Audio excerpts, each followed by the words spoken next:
themselves that the potential here is for military action that would not be a one-way street.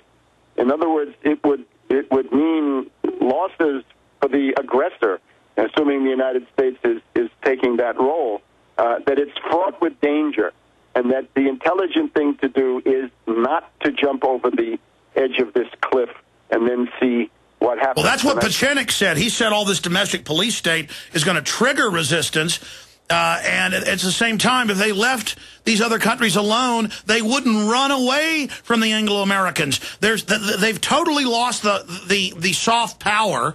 They think they're covered because the liberal and conservative flanks love war, get off on it at a subconscious level because of their impotent in their soul. And it's a perfect storm. Folks, I feel the disaster coming. I just want to tell you right now, and you better pray to God, and you better get involved, because trust in God, but tie up your camel, as the Bedouins say. Webster, great talking to you. Be safe there. My final advice, let us work now while it is called the day, for the night cometh in which no man can work, and no woman either.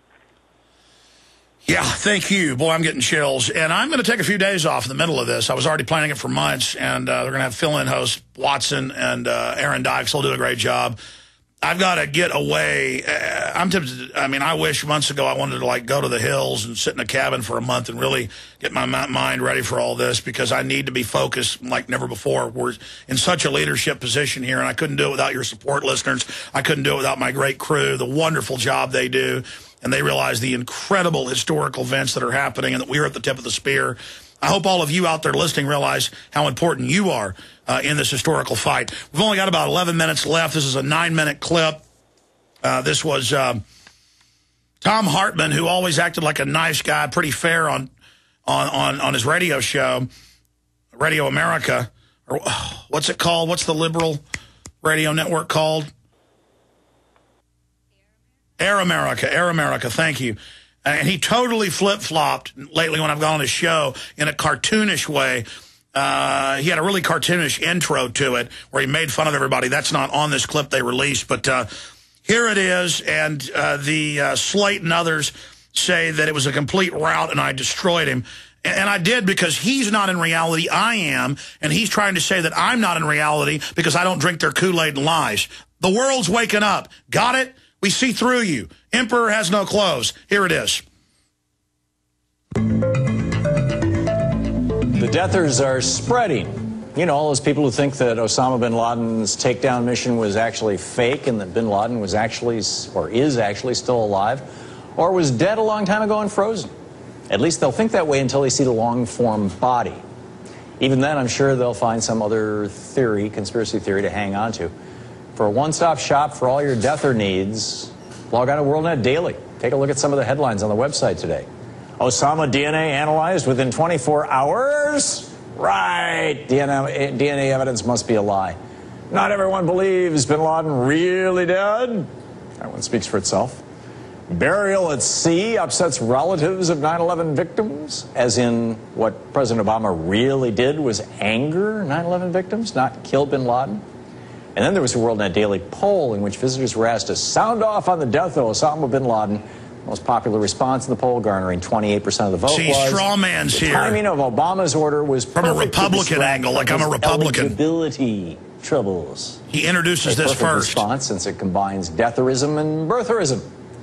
And the fourth place response, with 7% of the vote, was, I'm skeptical Bin Laden is actually dead. Figures. Here was radio host Alex Jones's take on Bin Laden's death yesterday on this network.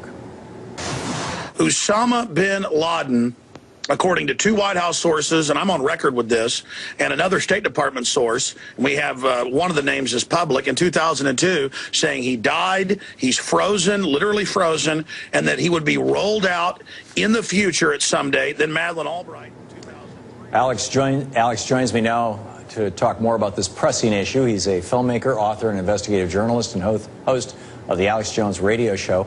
Alex, welcome. Hey, it's great to be here. I'd like to just make 2 central points here.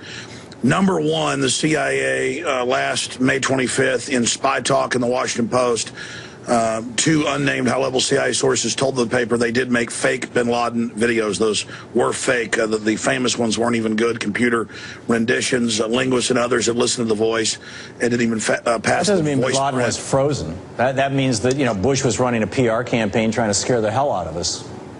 Well, expanding on that, the point is that they do make fake videos, and they're going to be releasing those fake photos probably tomorrow, so there is a history. And you guys make it all partisan. It was Madeleine Albright on Fox News and CNN in 2003 that said the word was he was frozen and was going to be rolled out. That's part of the record. It was Walter Cronkite. It was Teresa Heinz Kerry that came out, and the word was Bush was planning to do that, but because they put that out, he backed off. Okay, so why would the wars? Is that, are you suggesting, Alex, that that's the reason that I mean, this is just the idea that the Bush administration had bin Laden's body all these years frozen, and any time, like 3 weeks before the election, to help out John McCain, they could have rolled that thing out and said, hey, look at this, we just got it. But now they're letting Obama take credit for it? I don't get it. Well, Dr. Steve Pieczenik, who served under Baker, Kissinger, and others as the Deputy Secretary of State in those departments, came on my show first in 2002 in April and said this. And then I did talk to a White House source, high level, well-known here in Austin, Texas, and then through another trusted media source who talked to another person in the White House, that is the case. And we've seen all the dirty tricks. I believe that a lot of people told you this, or told you that they knew somebody who told you this. I'm just wondering why. Why would, you know, if... Well, let me answer your question. You know, they needed to keep the myth of bin Laden alive, you know, for the next 7, 8, 9 years. If they had admitted that he was dead, then they wouldn't be able to teach school kids to be afraid of him and that he was under the table. So the TSA needs to stick their hands down. Right, but again, why give Obama the credit for this? Why not? But okay, we've gone around. No, why give him credit? Because this is I'm not partisan with this. Sure, the Tea Party doesn't believe it.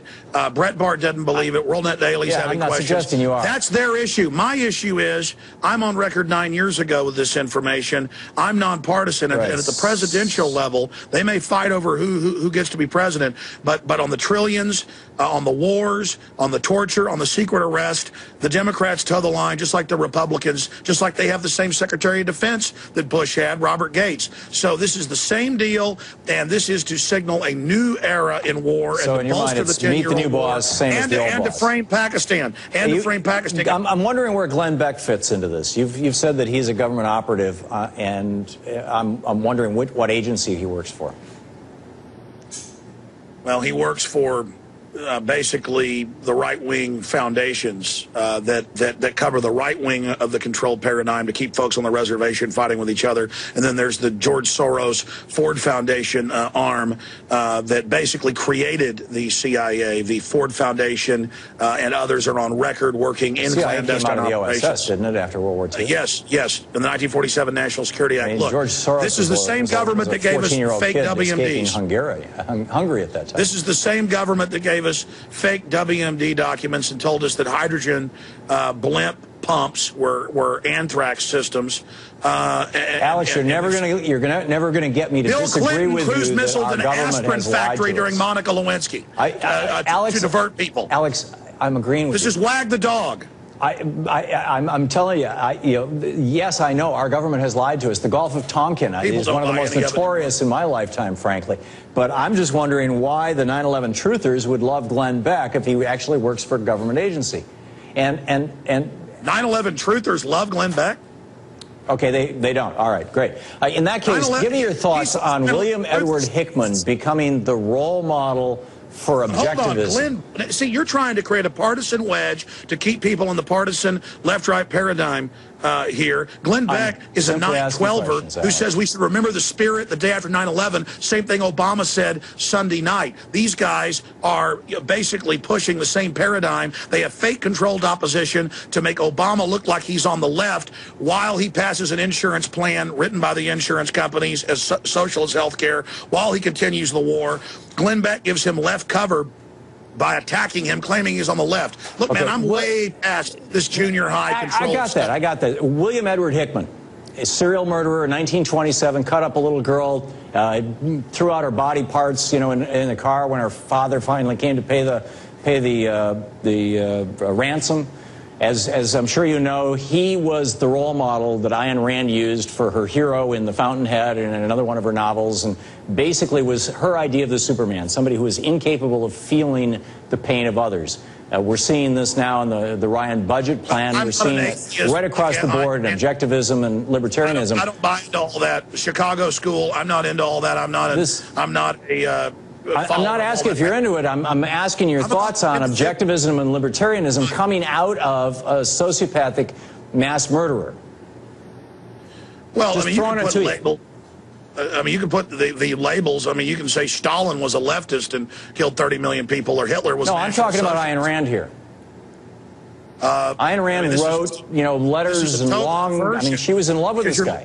Hey, this is a total diversion out of the fact that we can't believe anything the government tells us. They threw the body into the sea. You've got black ops, long history. I mean, private lynch. That turned out Jerry Bruckheimer produced that whole thing. She hid under the truck. Then when the rest of her team said that they had killed the Iraqis, as I said, Alex, you know, there's a long list of times our government has lied to us. I'm not disagreeing with you about that. But I'm trying to get some answers to some of these folks, things. we're out of time, and I hadn't watched this before I played it. I had just been there. You hear him fading me down the whole time on Pat Tillman and stuff? Wow. Talking about chopping up kids when I'm talking about Bin Laden, trying to attribute it to me. Thank you for listening to GCN. Visit GCNlive.com today.